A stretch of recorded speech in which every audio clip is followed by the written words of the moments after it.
अष्टपैलू मंगळसूत्र तुम्हीही घरच्या घरी बनवू शकता, म्हणूनच आज ट्युटोरियल घेऊन आले आहे। सगळ्यात पहिल्यांदा घुंगरू, अष्टपैलू मणी, मंगळसूत्र, खरबुजा मणी, 20 गेजची तार, नोज प्लायर कटर। मग 20 गेजच्या तारेला आपल्याला असा राऊंड करून घ्यायचा आहे। मग आपल्याला त्यामध्ये पहिल्यांदा खरबुजा मणी, अष्टपैलू मणी, मग एक एक करून टोटल 5 ते 6 गोल्डन घुंगरू टाकून घेतलेले आहे।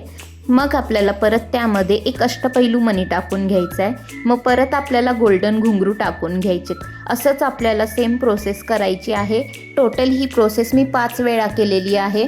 मग लास्टला आपल्याला परत खरबुजा मणी टाकून जी उरलेली वायर असते ती कट करून सेम राऊंड करून घ्यायचं आहे। राऊंड करून झालं की आपल्याला थोडासा शेप द्यायचा आहे। मग आपल्याकडे मंगळसूत्राचं पेंडेंट तयार झालेलं आहे। आता आपल्याला काय करायचं आहे, मंगळसूत्राला हे पेंडेंट अटॅच करायचं आहे। जे राऊंड केलेलं आहे त्यातनंच आपण ते जम्परिंगला अटॅच करणार आहोत। व्हिडिओमध्ये जशा पद्धतीने दाखवलं आहे सेम आपल्याला त्याच पद्धतीने स्टेप बाय स्टेप करत जायचं आहे, म्हणजे चुकणार नाही। त्यानंतर ना आपल्याला आता मंगळसूत्राचा बेस अटॅच करायचा आहे। यासाठी मी मंगळसूत्राचा बेस घेतलेला आहे 18 इंचचा। तुम्हाला जर मोठा घ्यायचा असेल तरीही तुम्ही घेऊ शकता। त्यानंतरनं जसं व्हिडिओमध्ये दाखवलं आहे तशा पद्धतीने मी अटॅच करून घेतलेलं आहे जम्परिंगमध्ये।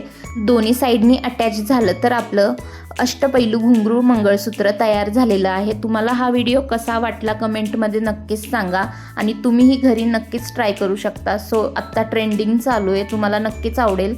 आणि ह्याच्यावर मॅचिंग मी कुडीसुद्धा तयार केलेली आहे। जर कुडी ट्युटोरियल हवा असेल तर कमेंट नक्कीच करा आणि आपल्या पेजला मराठी साज स्टुडिओला फॉलो करा आणि ही रील सेव्ह करून शेअरसुद्धा करा। बाय।